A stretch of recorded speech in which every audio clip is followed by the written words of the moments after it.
పత్రికా సోదరులకందరికీ కూడా print and electronic media వారికి, అదేవిధంగా మున్సిపల్ నాతోటి కౌన్సిలర్లందరికీ కూడా హృదయపూర్వక నమస్కారాలు.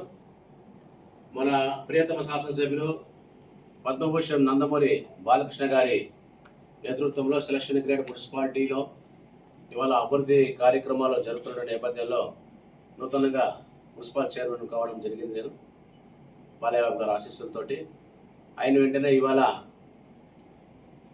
కేంద్ర ప్రభుత్వం 10వ ఆర్థిక సంఘం సంబంధించి అందుకు సంబంధించిన ప్రతినిధులు ఆంధ్రప్రదేశ్ రాష్ట్రం రానున్నారు.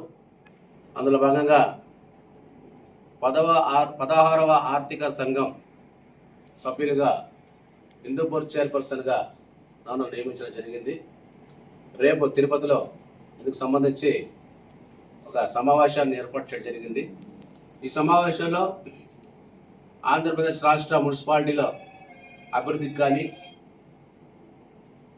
తాను ప్రాతినిధ్యం వహించినటువంటి మున్సిపాలిటీలో అభివృద్ధికి సంబంధించినటువంటి విషయాల గురించి కూడా ఆ సమావేశంలో చర్చించడం జరుగుతుంది.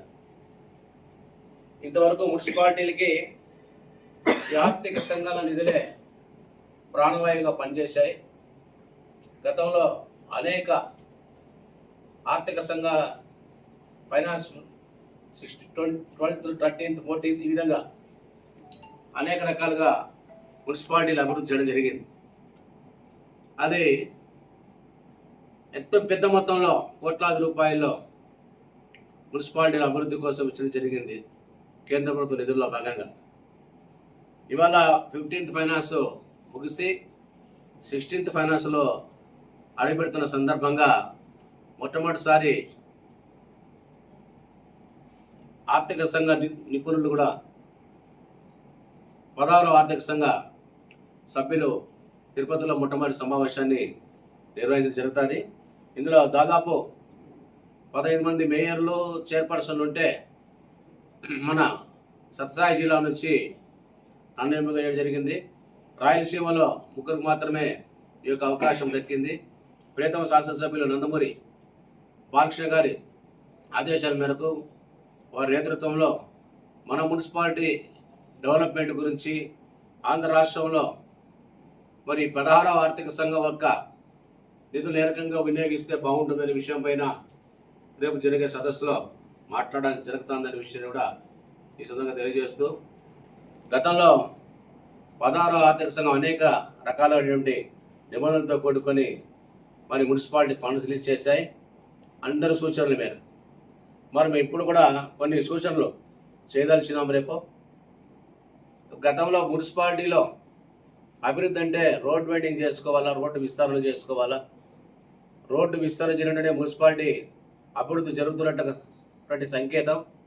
కానీ ఇవాళ ఇన్సఫిషియంట్ ఫండ్స్ నుంచి రోడ్డు విస్తరణ పనులు దాదాపు రాష్ట్రంలో ఆగిపోతారు. ఎందుకంటే వాళ్లకు నష్టపరిహారం చెల్లించి మరి ఆ యొక్క స్థలం ఎంక్రోచ్మెంట్ చేయాలి. యాజ్ పర్ మాస్టర్ ప్లాన్ గురించిలో నిర్దేశించిన విధంగా రోడ్ బైడింగ్ చేపడితే నష్టపోయిన బాధ్యులు కూడా ఈ ఆర్థిక సంఘం నుంచి ఏమైనా నిధులు ఇచ్చే అవకాశం ఉందా అనేది కూడా మనం ఆర్థిక సంఘాన్ని కోరనున్నాం.